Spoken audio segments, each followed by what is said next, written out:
G'day everyone, it's time for another ring lap, which means taking a ballistically fast piece of machinery around the Nurburgring in Project Cars, a racing simulator that's not quite finished yet as of this video.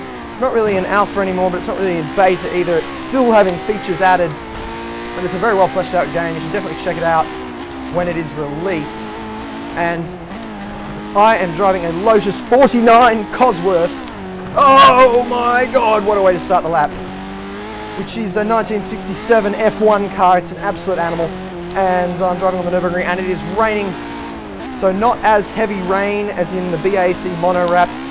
That was the first ring lap. I mean, that was like standing water, and holy moly, am I twirling the wheel at the moment, trying to keep this thing in line. Driving it on the ragged edge, very messy lap.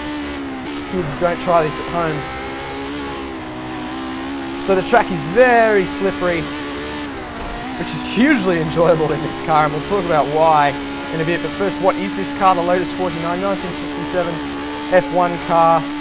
This particular version before all the rear wings and all that other junk that arrived. So it's just open wheel, very little aerodynamics going on apart from the body itself. It uses the iconic Cosworth DFV engine, standing for double 4-valve. Oh, it's all sideways. Producing about 403 brake horsepower at over 900 RPM. You can see me redlining at about 900 RPM on the tacho in the centre of the car's instrument binnacle.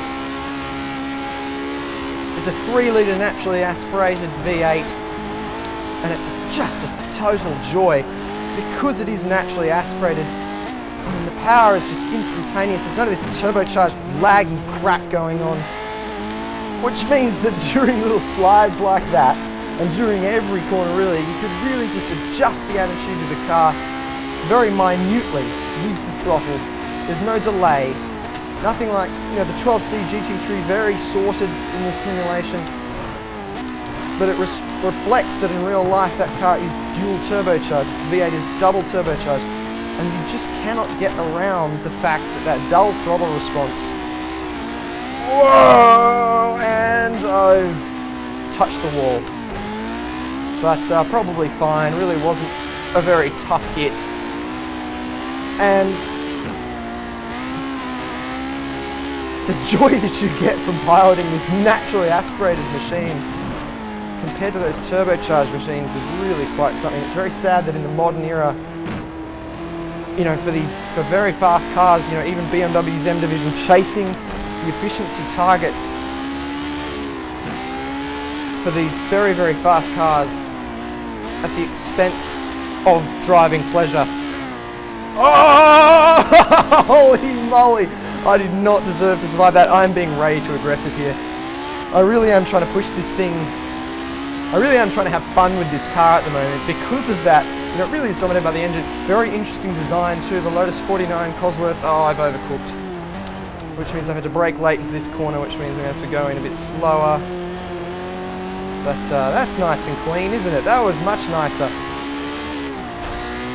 Very interesting design, the Lotus 49 Cosworth, because the engine, it was one of the first F1 cars to use the engine as a structural element. So the front of the chassis bolted onto the front of the engine, the back of the chassis bolted on the front of the engine, and then the transmission and the rear subframe and suspension bolted onto the back of the engine. So the engine becomes a stress-bearing member, which saved weight, and it's part of the reason this car is so ridiculously light. Now I don't know why I'm losing frames there.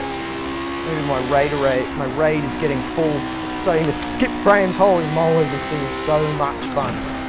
Now I've got to slow right down for this corner. It's a very deceptive corner, and I have overcooked and run myself into the wall very often on that corner. Not cool. And I'm having a little trouble with the gearbox though. It's very fast gearbox. So it's very enjoyable, but as you can see, like right there, I've just totally misshifted. I mean, it's probably because I'm misinterpreting the amount of traction at the rear. Obviously, when you're simulating driving with something like a Logitech G27, there's only so much feedback you can get.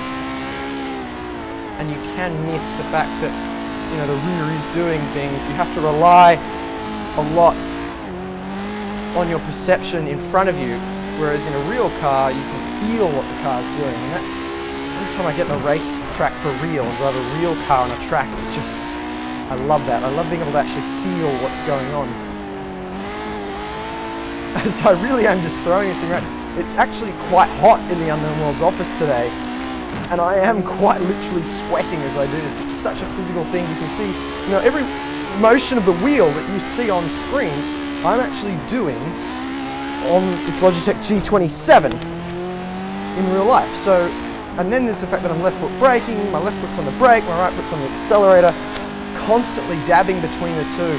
You know, as I said, that naturally aspirated engine, you can just tweak the attitude of the car very finely, which means very fine movements of your leg and then dabbing the brakes, get some initial bite into the corners, slowing right down here because there's a bump that will upset the car. This is just too much fun, this thing. It's too much fun.